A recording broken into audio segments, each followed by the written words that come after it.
In 1735, a New York jury faced a choice: to convict journalist John Peter Zenger of criticizing public officials, which was illegal at the time, or follow their conscience. They chose conscience, establishing jury nullification in American law. Today, nearly 300 years later, Manhattan prosecutors face what CNN legal analyst Elie Honig calls the highest risk of nullification I've observed in quite some time. This is the story of how America's most controversial murder case could hinge not on evidence, but on whether 12 jurors decide to send a message about healthcare in America.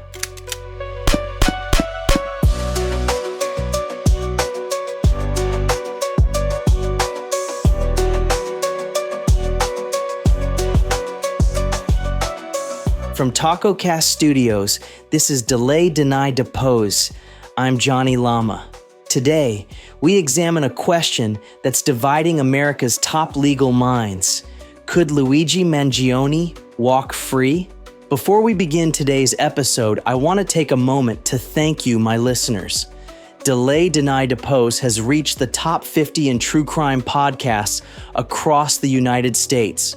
Your engagement, your thoughtful comments, and your critical thinking have helped create a community dedicated to understanding this complex case. As our audience grows, I want to be absolutely clear about something. Every word spoken on this podcast maintains complete journalistic integrity.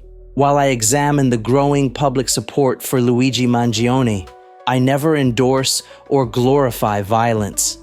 My mission is to understand and document why so many Americans are resonating with this case. Given the sensitive nature of this story, I've made a decision. Starting with this episode, every source, every quote, and every fact will be meticulously documented on my blog at johnnylama.com. I encourage you, no, I challenge you, to verify everything you hear. Question my reporting. Check my sources. Knowledge isn't just power, it's responsibility. Thank you.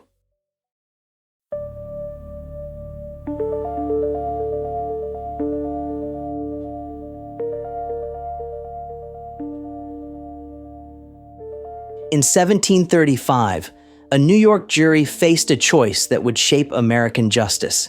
John Peter Zenger, a German-born publisher, was prosecuted for criticizing the English governor. Despite clear evidence of his guilt, despite the judge's instructions, the jury chose conscience over law. They acquitted him, establishing jury nullification as a cornerstone of American liberty.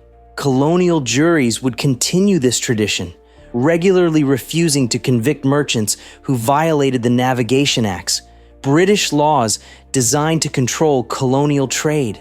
As one historian noted, these juries simply released impounded ships, defying what they saw as unjust attempts to control colonial commerce. This power of conscience over law has echoed through American history. During the Vietnam War, juries acquitted peace activists who admitted pouring blood in military recruiting centers. They freed protesters who blocked munitions trains carrying bombs to Vietnam. Today, Luigi Mangione faces an unprecedented legal battle: 11 state charges, 4 federal charges, and 5 pending charges in Pennsylvania. 20 counts total, spread across 3 jurisdictions. CNN legal analyst Elie Honig calls this the highest risk of nullification I've observed in quite some time. The prosecution's case presents a puzzling contradiction. State prosecutors claim this was terrorism meant to influence a group, while federal prosecutors argue it was about stalking an individual. As Mangione's attorney, Karen Friedman Agnifilo, points out, prosecutors are treating him like a human ping pong ball and some sort of spectacle. The question emerges: have prosecutors overcharged the case to the point where 12 jurors might simply say no? The numbers tell a startling story. Mangione's Instagram following exploded to over 21,000 followers. The hashtag #FreeLuigi trends daily.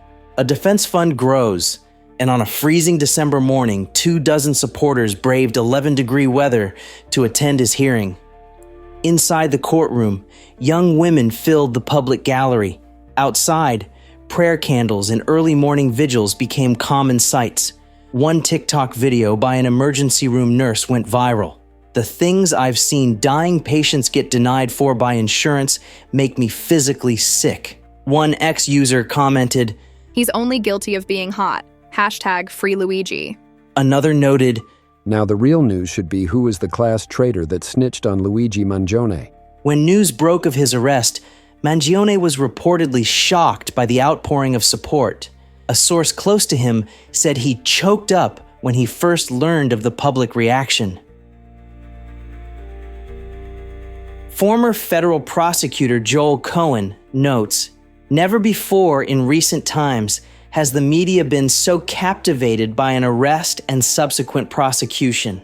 Legal experts warn that by overcharging the case, prosecutors may have created their own worst nightmare. Studies show politicized prosecution strategies significantly increase the likelihood of acquittal. The numbers support his concern. Federal terrorism trials have only an 84% conviction rate, compared to 94% in traditional cases. As one legal expert noted, jury nullification is the secret hope and dream of every defense attorney that doesn't have a case." Former U.S. Attorney Barbara McQuaid warns, the defense will not be allowed to claim that the murder was legally justified, so the focus will be on whether he committed the crime. Defense attorney Karen Friedman Agnafilo's strategy is emerging. The first is to challenge the unprecedented terrorism charges that legal experts are calling highly unusual. The second is to exploit the contradictions between state and federal cases. As Agnafilo points out, "I've never encountered anything like this in my 30 years of legal practice. The state claims this was terrorism meant to influence a group. The federal case claims it was about stalking an individual.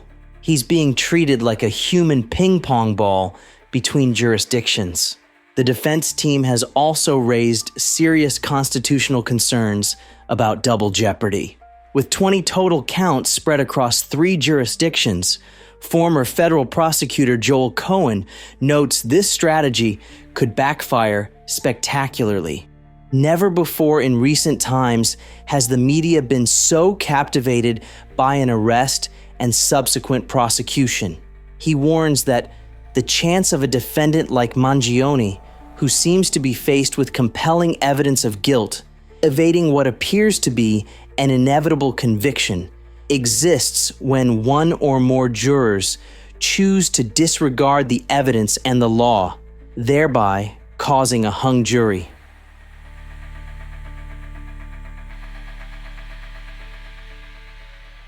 Next time on Delay, Deny, Depose. As Mangione's legal team prepares for what could be the trial of the decade, a former UnitedHealthcare employee comes forward with explosive allegations about systematic claim denials. Meanwhile, prosecutors face mounting pressure as public sentiment continues to shift in unexpected ways.